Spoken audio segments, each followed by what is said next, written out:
Des auteurs qui percent sur l'île de la Réunion, il y en a quelques-uns, mais c'est pas non plus un truc qu'on voit tous les jours. Donc on est confiant sur le succès qu'aura le manga sur l'île de la Réunion. Mais après, c'est pas ça qui va nous permettre d'arriver à la cheville d'Inox Tag.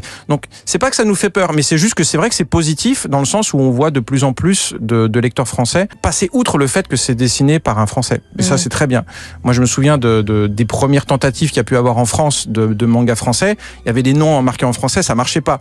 Le manga est réédité, mais avec un pseudo en japonais, il y a 3 fois plus de ventes. Ok, d'accord. C'est la réalité. On s'intéresse plus à la qualité, on s'intéresse au nom. Mais ça fait peur, c'est-à-dire que... C'est ce qui se passe aujourd'hui. Hein.